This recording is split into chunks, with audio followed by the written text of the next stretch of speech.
நம்ம வள்ளியின் வேலன் சீரியல்ல ஒரு செம இன்ட்ரெஸ்டிங்கான ப்ரோமோ வந்திருக்குங்க. ரஞ்சித் ஏற்கனவே ஒரு பொண்ணை காதலிச்சு கர்ப்பமாகி வச்சிருக்காரு. அதை அந்த பொண்ணு ரத்னவேல் கிட்ட சொல்லிடுறாங்க. வேற லெவலாக இருந்துச்சு. இந்த வீடியோ பார்க்கறதுக்கு முன்னாடி இந்த வீடியோ உங்களுக்கு பிடிச்சிருந்துச்சுன்னா மறக்காம லைக் அண்ட் சப்ஸ்கிரைப் பண்ணி சப்போர்ட் பண்ணுங்க. வாங்க வீடியோக்குள்ள போகலாம். ரஞ்சிதால கர்ப்பமான பொண்ணு இந்த விஷயத்த ஃபர்ஸ்ட் ஆனந்தி கிட்ட தான் சொல்றாங்க. இதை கேட்டதும் ஆனந்தி அதிர்ச்சி அடைஞ்சிடறாங்க. அதுக்கப்புறம் ஆனந்தி சொல்றாங்க, இதை நீங்க ரத்னவேல் ஐயா கிட்ட சொல்லுங்க. அப்பதான் கண்டிப்பா உங்களுக்கான ஒரு நியாயம் கிடைக்கும் அப்படின்ட்டு நம்ம ஆனந்தி சொல்றாங்க. இதை கேட்டதும் அவங்க ரத்னவேல் கிட்ட சொல்றதுக்காக தயாராகிறாங்க. அந்த பொண்ணு சொல்றதுக்கு முன்னாடியே நம்ம வேதநாயகியும் ரஞ்சித்தும் அந்த பொண்ணை மிரட்டி வச்சிடறாங்க. இதோ பாரு, நீ மட்டும் உண்மையை சொன்ன அப்படின்னா உன்னை நான் உயிரோட விடமாட்டேன், உன்னை சும்மா விடமாட்டேன் அப்படின்ட்டு 2 பேரும் தான் சொல்லி அவங்கள மிரட்டி வச்சுறாங்கன்னு தான் சொல்லணும். அதுக்கப்புறம் நம்ம ஆனந்தி கூட்டிட்டு போறாங்க. கூட்டிட்டு போய் உண்மையை சொல்லு அப்படின்னு சொல்லி அந்த பொண்ணை சொல்றாங்க. அந்த பொண்ணுக்கு இவங்க மிரட்டினதான் ஞாபகத்துக்கு வருது. அதனால அந்த பொண்ணு பயந்து போய் மாத்தி சொல்றாங்க. இது மாதிரி எனக்கு நான் பண கஷ்டத்தில் இருக்கையா, எனக்கு பணம் தேவைப்படுது, என்னோட செலவுக்கு பணம் தேவைப்படுது அப்படின்னு சொல்லி மாற்றி சொல்லிடுறாங்க. இதை கேட்டதும் நம்ம ஆனந்தி அதிர்ச்சி அடைகிறாங்க. என்ன இந்த பொண்ணு நம்மக்கிட்ட ரஞ்சிதால தான் நான் கர்ப்பமானேன் அப்படின்னு சொல்லிட்டு இருந்தா, சொல்லி ரொம்ப வருத்தப்பட்டா. இப்போ இவர்கிட்ட அப்படி மாற்றி சொல்கிறாளே, ஒரு என்ன பிரச்சனையாக இருக்கும் அப்படின்ட்டு அவங்க ஷாக் ஆகிடுறாங்க. ஷாக் ஆகி சொல்கிறாங்க, ரத்னவேல் கிட்ட சொல்கிறாங்க, ஐயா இல்லை, ஃபஸ்ட்டு இவன் வேற மாதிரி சொன்னா, இப்போ உங்ககிட்ட மாற்றி சொல்லிக்கிட்டு இருக்கா, என்னன்னு தெரியல அப்படின்னு சொல்லிட்டு தான் நம்ம ஆனந்தி சொல்கிறாங்க.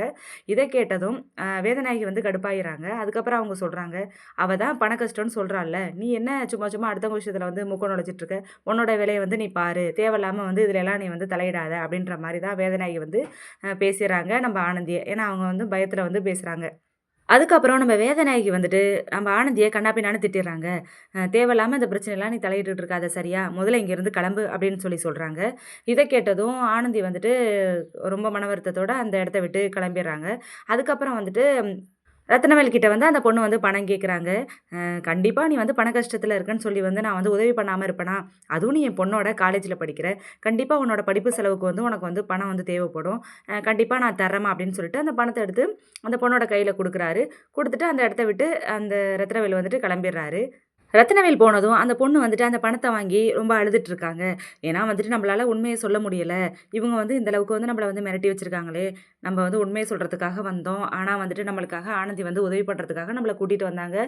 இப்போ அவங்களுக்கு தான் தேவையில்லாமல் பிரச்சனை. அவங்க மனசு ரொம்ப கஷ்டப்பட்டு போயிட்டு இருக்காங்களே அப்படின்ட்டு அந்த பொண்ணு அந்த பணத்தை வாங்கிட்டு உண்மையும் சொல்ல முடியாமல் ரொம்ப வருத்தப்பட்டு அழுதுட்டு இருக்க மாதிரி தான் காமிச்சிட்டு இருக்காங்க.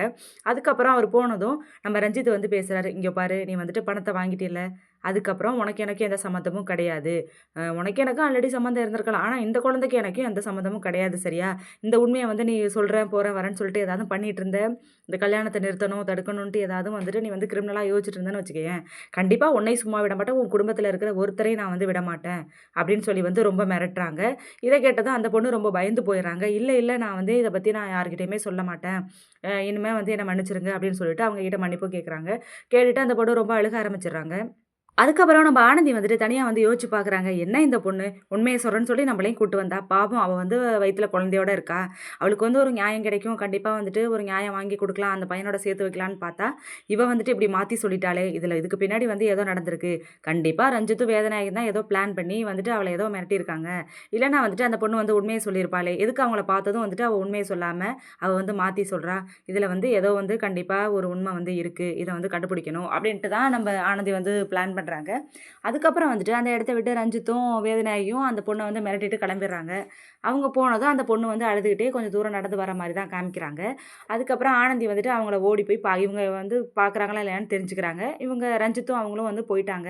சரி, அவங்க போயிட்டாங்க, இப்போ போய் அந்த பொண்ணுக்கிட்ட நம்ம பேசலாம் அப்படின்ட்டு ஒரு முடிவு பண்ணுறாங்க. முடிவு பண்ணி ஆனந்தி அந்த பொண்ணுக்கிட்ட தான் போய் பேச போகிறாங்க. என்னம்மா நீ இப்படி பண்ணிட்ட? உனக்காக தானே நான் ஐயா கிட்ட உன்னை கூட்டிகிட்டு போனேன். நீ என்ன உண்மையை சொல்கிறேன்னு தானே சொன்னேன். உன்னோட வயிற்றில் உள்ள வளர்கிற குழந்தைக்கு ரஞ்சித் தான் காரணம் அப்படின்றத என்கிட்ட நல்லா எவ்வளோ தெளிவாக சொன்னேன். இதே மாதிரி அங்கே சொல்ல வேண்டியதானம்மா? ஏன் உன்னை யார் என்ன சொன்னது? யாரும் உன்னை பிளாக்மெயில் பண்ணாங்களா? அப்படி இப்படின்னு சொல்லி நிறையா கேட்குறாங்க. உன்னை மிரட்டினாங்களா அப்படிலாம் சொல்லி கேட்டுட்டு இருக்கப்ப, ஆமாம், அது உண்மைதான். நான் உண்மையை சொல்கிறதுக்காக தான் நினச்சேன். ஏன்னா என் வயிற்றில் வளர்ந்த குழந்தைக்கு அப்பா யாருன்னு தெரியாமல் போயிடக்கூடாது. கண்டிப்பாக இந்த அந்த குழந்தைக்கு வந்துட்டு ரஞ்சித் தான் அப்பா அப்படின்றத வந்து நான் நிரூபிக்கிறதுக்காக தான் நான் வந்துட்டு எவ்வளோதோ வந்து முயற்சி பண்ணேன். ஆனா அவங்க வந்துட்டு என்ன சொல்றாங்க, நான் வந்து இந்த உண்மைய சொல்லிட்டேன்னா, உன்ன வந்து குடும்பத்தோட வந்து வேரோட அழிச்சிருவேன் அப்படின்ற மாரி தான் சொல்றாங்க. நான் பண்ண தப்புக்காக என் குடும்பமும் வந்து தண்டனை அனுபவிக்கணுமா? இத வந்து என்னால எப்படி ஏத்துக்க முடியும்? இத கேட்டதும் எனக்கு வந்து மனசு ரொம்ப கஷ்டமாயிடுச்சு. அந்த பயத்துல தான் நான் வந்துட்டு ஏன்னா என்னால என் குடும்பத்துக்கு எந்த பிரச்சனையும் வரக்கூடாது அப்படின்ற ஒரே காரணத்தினால தான் நான் வந்துட்டு அந்த ஐயா கிட்ட வந்து நான் வந்து மாத்தி சொன்னேன். மத்தபடி வந்து சொல்லக்கூடாதுன்னுலாம் இல்ல. அப்படின்னு வந்துட்டு அந்த பொண்ணு சொல்லிக்கிட்டு அழுகுற மாரி தான் காமிக்கிறாங்க. பரவால்ல என்னால வந்து என் குடும்பத்துக்கும் கஷ்டம் ஆகக்கூடாது. என் குழந்தைக்கும் கஷ்டம் ஆகக்கூடாது. அதனால நான் எங்கேயாவது போயிட்டு என்னோட வாழ்க்கைய வந்து நான் முடிச்சுக்கிறேன் அப்படின்னு சொல்லிட்டு ரொம்ப ஃபீல் பண்ணி அழுகுற மாரி தான் காட்டுறாங்க. இத கேட்டதும் நம்ம ஆனந்தி வந்து ரொம்ப கஷ்டப்படுறாங்க. ச்சே இந்த பொண்ணு வந்துட்டு இப்படி வந்து இவன் வந்து இப்படி பண்ணிட்டானே இந்த பொண்ண. இல்லன்னா வந்து இவ கூட எப்படியாவது சேர்த்து வச்சிருக்கலாம் அப்படின்னு சொல்லிட்டு ரொம்ப ஃபீல் பண்றாங்க நம்ம ஆனந்தி அந்த இடத்துல. அதுக்கப்புறம் நம்ம ஆனந்தி கேட்குறாங்க. சரி ஓகே. இதெல்லாம் ஓகே தான். இருந்தாலும் உன் பக்கம் இருக்கிற வந்து நியாயம் வந்து கண்டிப்பா வந்து சொல்லணும். உன் பக்கம் இருக்கிற உண்மைய சொல்லணும். அப்போ உனக்கு நியாயம் கிடைக்க வேணாமா? அப்படின்னு சொல்லி அந்த பொண்ண கேட்குறாங்க. அதுக்கு அந்த பொண்ணு சொல்றாங்க, எனக்கு நியாயம் கிடைக்கணும்னு தான் நான் இங்க வந்தேன். ஆனா இப்ப அத விட வந்து என்னோட உயிர் எனக்கு ரொம்ப முக்கியமா இருக்கு. என்னோட உயிர் மட்டும் இல்ல. எங்க அப்பா, அம்மாவோட உயிர் வந்துட்டு ரொம்ப முக்கியமா தான் தெரியுது. ஏன்னா வந்துட்டு நான் உண்மைய சொல்லிட்டேன்னா, அவங்க வந்து இந்த உலகத்துல இருக்க மாட்டாங்க. நான் பண்ண தப்புக்கு வந்து அவங்க ஒரு காலமும் வந்து நான் தண்டனை அனுபவிக்க விட மாட்டேன். நான் பண்ண தப்புக்கு நானே தண்டனை அனுபவிச்சுக்கிறேன். தயவு செஞ்சு இந்த விஷயத்துல வந்து தலையிடாதீங்க. இந்த விஷயத்த இதோட விட்டுருங்க அப்படின்னு சொல்லிட்டு வந்து அந்த பொண்ணுகிட்ட வந்து ரொம்ப கெஞ்சி கேட்குற மாரி தான் காமிச்சிட்டுருக்காங்க. காமிச்சுட்டு அந்த இடத்த விட்டு போயிடுறாங்க. அந்த பொண்ணு அந்த இடத்த விட்டு போயிடுறாங்க. அதுக்கப்புறம் ஆனந்தி வந்துட்டு, சரி, சரி இந்த பொண்ணு வந்து ரொம்ப பயப்படுறா. இவங்க பண்ற தப்பும் பண்ணிட்டு, அவங்கள மிரட்டி வேற வச்சிருக்காங்க. இந்த விஷயத்த வந்து கண்டிப்பா வந்து கொஞ்சம் கூட நம்ம லேட் பண்ணக்கூடாது. அண்ணன்கிட்ட போய் சொல்லிடணும் அப்படின்ட்டு வந்து முடிவு பண்ணி, ஆனந்தி வந்துட்டு போயிட்டு இருக்க மாரி தான் காட்டுறாங்க. வேகமா போய்க்கிட்டு இருக்காங்க. இத பார்த்ததும் நம்ம வேதநாயகியும், ரஞ்சித் எல்லாரும் வந்துட்டு அவங்கள வந்து மறைக்கிறாங்க. எங்க போயிட்டுருக்க? அப்படின்னு சொல்றாங்க. அதுக்கப்புறம் வந்து அவங்க கேட்குறாங்க, அந்த பொண்ணுகிட்ட வந்து நீ என்ன பேசிக்கிட்டு இருந்த? என்ன அவ வந்து கர்ப்பமா இருக்கா? அதுக்கு வந்து என் பையன் தான் காரணம் அப்படின்னு வந்து உன்கிட்ட சொன்னாளா? அப்படின்னு சொல்லி கேட்குறப்ப, ஆமா அந்த பொண்ணு அப்படிதான் சொன்னா. அவ வந்து இப்போ வந்து உங்க பையன் வந்து அவள வந்து கர்ப்பமாக்கி 4 மாசமா இருக்கா அவ.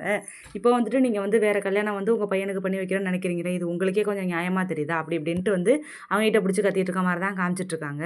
இந்த உண்மைய வந்துட்டு நான் கண்டிப்பா போயி அவங்க கிட்ட சொல்லப் போறேன் அப்படின்ட்டு வந்து ஆனந்தி சொல்றாங்க. உடனே வந்துட்டு ஆனந்திய வந்து தடுத்து நிறுத்துறாங்க நம்ம வேதநாயகி. ஓ! நீ சொல்லிட்டா உன்னைய சும்மா விட்டுருவாங்களா? இங்க பாரு என் தம்பி வந்துட்டு ஒரு பெரிய அதிகாரி தெரியும்ல. அவன் வந்துட்டு என்ன வேணாலும் அவன் நெனச்சா என்ன வேணாலும் உன்ன பண்ணலாம். என்ன உன் இஷ்டத்துக்கு வந்து பண்ணிக்கிட்டு இருக்க? இந்த விஷயத்த வந்து நீ யார்கிட்டயுமே சொல்லக்கூடாது. அப்படி மீறி சொன்னேன்னு வச்சுக்கயேன், அதுக்கப்புறம் வந்துட்டு அவன் என்ன பண்ணுவான்னு வந்து எனக்கே தெரியாது. நான் தடுத்தாலும் வந்து அவன் வந்து கேட்க மாட்டான். உங்க அப்பா கிட்ட போய் கேட்டு பாரு. அவன் வந்து எப்படிப்பட்ட ஆளு அப்படின்னு சொல்லிட்டு சொல்றாங்க. அதுக்கப்புறம் இதையும் மீறி வந்துட்டு நீ வந்து போய் உண்மைய தான் சொல்லி தீருவேன் அப்படின்ட்டு வந்து நீ சொன்னீன்னு வச்சுக்கயேன், அதுக்கப்புறம் உன்னோட காதலன் இருக்கான் பாரு கார்த்தி, அவன வந்துட்டு என் தம்பி சும்மா விட மாட்டான். அவன் வந்துட்டு கொலை பண்ணிடுவான் பார்த்துக்க. உனக்கு வந்து நீ வந்து கார்த்திகோட வாழணும் அப்படின்ற ஒரு ஆசை இருந்துச்சுன்னா, நீ இந்த மாரிலாம் பண்ணாத. இல்ல வேணாம் அப்படிங்கிற எண்ணம் இருந்துச்சுன்னா, நீ போய் சொல்லிக்கோ. ஒண்ணும் பிரச்சனை இல்ல அப்படின்ற மாரி தான் நம்ம வேதநாயகி வந்து ஆனந்திய வந்துட்டு மிரட்டிட்டு தான் இருக்காங்க. இத கேட்டதும் ஆனந்தி வந்து ரொம்ப ஷாக் ஆயிடுறாங்க. அவங்களால வந்து எதுவுமே சொல்ல முடியல. ஒரு வேளை வந்து நம்ம சொல்லிட்டோம்னா, இந்த பொம்பள வந்து தேவையில்லாம நம்ம காதலன வந்து கொன்னுடுவாளா அப்படின்ட்டு வந்து ரொம்ப யோசிக்கிற மாரி தான் காட்டிட்டு இருக்காங்க. சரி வேற என்ன பண்றதுன்னு தெரியலையே! எப்படியாவது வந்துட்டு இந்த உண்மைய சொல்லியே ஆகணுமே! இதுக்கு வேற வழியே கிடையாதா? அப்படின்ட்டு யோசிக்கிற மாரி தான் காட்டுறாங்க. அதுக்கப்புறம் என்ன நடந்துச்சு அப்படின்றத நம்ம அடுத்த வீடியோல பார்க்கலாம்.